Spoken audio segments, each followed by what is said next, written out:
naman dito dito sa branch niya. Kay ICTPH, maraming salamat po.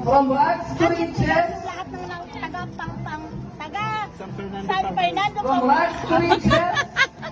To no one to someone. Susunod ng sa branch Ayun natin. po, magbubukas pa kami guys sa may EDSA, sa may monumento guys. Kaya hindi lang po talaga kaya yun na lang po kumain po guys.